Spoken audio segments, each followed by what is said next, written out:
আল্লাহ পাক প্রথমে ছেলেদেরকে বললেন, শোনো, সূরা নূর 30 নম্বর আয়াত। আল্লাহ পাক ছেলেদেরকে বললেন, তোমরা তোমাদের চোখ নিচু রাখো, এটা আমাদের দায়িত্ব। প্রত্যেকটা ছেলের দায়িত্ব বেগানা মেয়েকে দেখলে চোখটা কি করবে? নিচু। তাহলে আপনি সিডিউসড হবেন, এক কথা।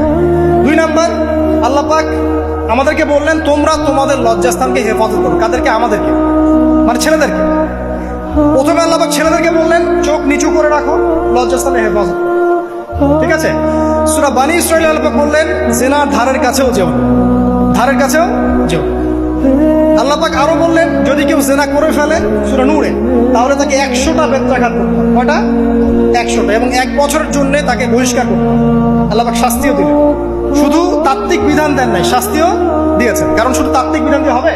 আমি যদি ওয়াজ করে বেড়াই, ভাই মদ খায় না, মদ খায় না, কোনো শাস্তি না অ্যাপ্লাই করি, তাহলে কি মদ ছাড়বে মানুষ? আমরা যদি বলি হত্যা করা মহাপাপ, মহাপাপ, দুর্নীতি করা মহাপাপ, মানুষ দুর্নীতি ছাড়বে?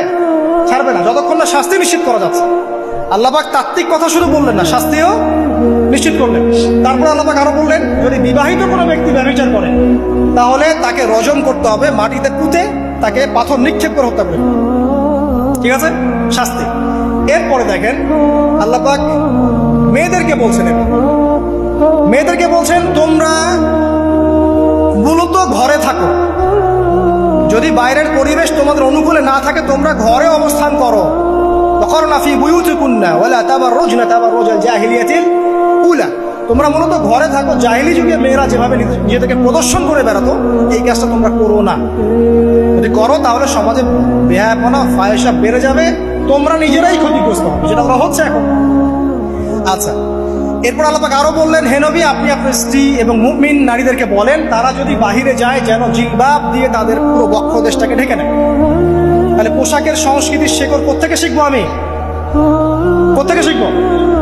আল্লাহ পাক কর্তৃক নাজিলকৃত সর্বশেষ ঐশী গ্রন্থ থেকে শিখবো নাকি? যে বইয়ের মধ্যে কোনো ভুল নাই সেটাই তো আমার শেখার মাধ্যম হবে নাকি? নাকি যে দর্শনে 1000টা ভুল সেটা শিখবো আমি? আল্লাহ পাক এখানে বলছেন, মুমিন নারীদেরকে বলো, বাইরে গেলে পরে তারা যেন জিলবাব দিয়ে, কাপড় দিয়ে সুন্দর করে বক্ষদেশ এগুলো ঢেকে রাখে। বোরখার কথা এখানে নাই শব্দে। ঠিক আছে? ঢেকে রাখা ঢিলে ঢালা পোশাকের কথা এসেছে। আচ্ছা, আসেন, আল্লাহ পাক আরো বললেন যে তোমরা অমুক অমুক অমুক অমুক, যেমন আপনার বাবা, আপনার ভাই, আপনার এই যে সন্তান, এই যে মাহারাম যারা আছে, এদের সামনে ছাড়া অন্যদের সামনে যখনই যাবে, তোমরা কিন্তু হিজাব অবলম্বন। আল্লাহ পাক হিজাবের বিধান দিলেন, চক্ষু নিচু করতে বললেন, লজ্জাস্থানের হেফাজত করতে বললেন, এবং যদি এর পরেও কেউ ভুল করে ফেলে, তাহলে আল্লাহ পাক শাস্তির কথা বললেন। আল্লাহ পাকের সিস্টেমটা সুন্দর হলো না?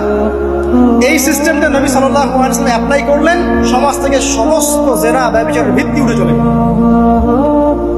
সুবহানাল্লাহ বলবেন না?